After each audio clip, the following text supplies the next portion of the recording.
ఇక్కడ ప్లేస్ గురించి ఎక్స్ప్లెయిన్ చేస్తా వినండి. కూర్చోండి.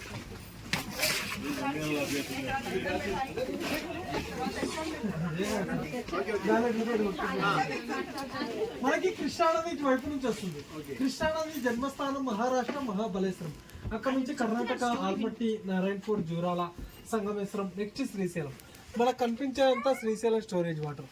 ఇక్కడ గేట్లు ఓపెన్ చేస్తే Nagarjuna Sagar, Pulichintala, Vijayawada, Prakasam barrage, next bay of Bengal బంగాళాఖాతంలో కలుస్తుంది. బంగాళాఖాతంలో ఎక్కడ కలుస్తుందంటే కృష్ణా డిస్టిక్ కంసరదేవి అనే ప్లేస్ లో సాగర సంగమం జరుగుతుంది. కృష్ణానది టోటల్ గా 1400 కిలోమీటర్ జర్నీ చేస్తుంది. ఇక్కడ ముఖ్యంగా చెప్పేది ఏంటంటే ఇటువైపుగా ఇటు 16 కిలోమీటర్ల ప్రయాణం చేసినట్లయితే శ్రీ అక్కమహాదేవి కేవ్స్ కి వెళ్ళవచ్చు. విన్నారా పేరు అక్కమహాదేవి? ఆమె కర్ణాటక ఆడపడుచు. 12వ శతాబ్దంలో ఈ మల్లికార్జున స్వామిని వివాహం చేసుకోవాలనే సంకల్పంతో కర్ణాటక నుంచి కాలినడకన వ్యవస్థగా నడుచుకుంటూ వచ్చి ఇక్కడ భ్రమరాంబ మల్లికార్జున స్వామిని దర్శనం చేసుకుని దాదాపు 1,00,000 సంవత్సరాల క్రితం ఏర్పడే కేసులో కొన్ని సంవత్సరాల పాటు తపస్సు చేసింది. ఆమె తపస్సుకు ప్రతిరూపంగా భ్రమరాంబ మల్లికార్జున స్వామి దర్శనం ఇచ్చి శివలింగం ఒకటి వెలిపించారు గృహం లోపల. శ్రీశైలంలో ఉండే లింగాన్ని జ్యోతిర్లింగం అంటాం. ఆ కేవ్స్ లో ఉన్న లింగాన్ని స్వయంభులింగం అంటారు. శ్రీశైలంలో ఉన్న జ్యోతిర్లింగానికి వేల రూపాయలు ఖర్చు పెట్టి మనోభిషేకం చేస్తాం. కానీ ఆ కేవ్స్ లో ఉన్న లింగానికి ఎవరు అభిషేకం చేయరు.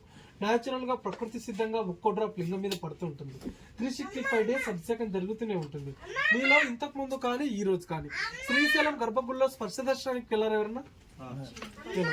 స్పర్శ దర్శనానికి వెళ్ళిన వాళ్ళకైతేనే గర్భగుడిలో విగ్రహాలు కనపడతాయి.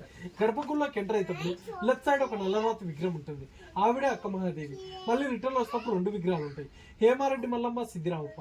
వీరు ముగ్గురు కూడా మనలాగా మానవ జన్మ ఎత్తిన వాళ్ళే. మనలాంటి మానవ జన్మ ఎత్తిన వాళ్ళ విగ్రహాలు తీసుకెళ్లి శ్రీశైలం గర్భగుడిలో స్వయంవారం ముందు పెట్టారంటే ఆలోచించండి. వాళ్ళ భక్తి ఎటువంటిదో, వాళ్ళ చరిత్ర ఎటువంటిదో. ఇదే డ్యామ్.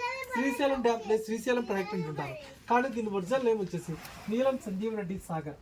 ఆయన ఆంధ్రప్రదేశ్ రాష్ట్ర ముఖ్యమంత్రిగా, రాష్ట్రపతిగా చేశారు. ఈ డ్యామ్ కట్టడానికి ఆయన ఎంతో కృషి చేశారు కాబట్టి ఆ పేరు పెట్టడం జరిగింది.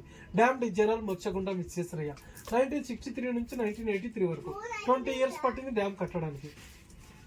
ఫారెస్ట్ వచ్చి Nallamala forest. Present water level 870 feet ఉంది.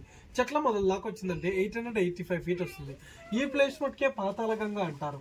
కాశీ నుంచి గంగానది అంతర్వాహినిగా భూగర్భ జలాల కింద ఉద్భవించింది. అందుకే ఈ ప్లేస్ అంతా పైతిరత. మెయిన్ టెంపుల్ లో దర్శనానికి వెళ్ళేటప్పుడు పెద్ద నంది వచ్చి చూసారు కదా, ఆ నందిని వచ్చేసి శనగల బసవన్న అంటారు.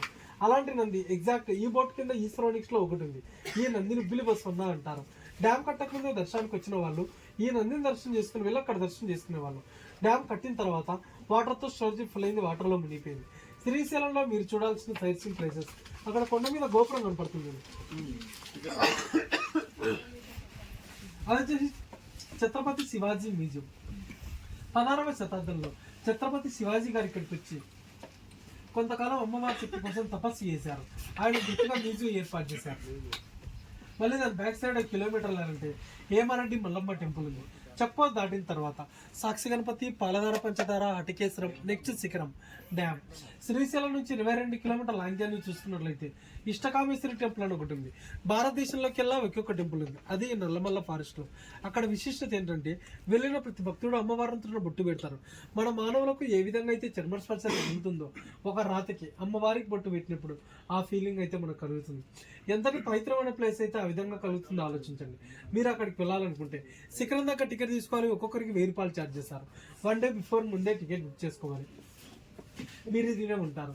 ఈ పాతలంగా స్నానం చేసిన, ఈ నీళ్ళు తలమి చల్లుకున్న చేసిన పాపాలు పోతాయి. ఇది ఎవరు కల్పించి చెప్పినది కాదు, గ్రంథాలలో రాయబడింది. త్రేతాయుగంలో శ్రీరాముడే ఇక్కడికి వచ్చి ఈ పాతలంగా స్నానం చేసి భ్రమరాంబ మల్లికార్జున స్వామి దర్శనం చేసుకుని పాప మోక్షం పొందారు. ఓకే సర్వీస్ సార్ ఇక్కడ విశేషాలు. నేను గైడ్ని అయితే కాదు, బోట్ ఆపరేటర్ని. ఏదైనా తక్కువ జీతాల వల్ల ఇలా టెస్ట్ చేసి సెలెక్ట్ చేస్తున్నాం. మా గైడెన్స్ మీకు నచ్చి మనస్ఫూర్తి టిప్ తీసుకుంటాం. Thank you.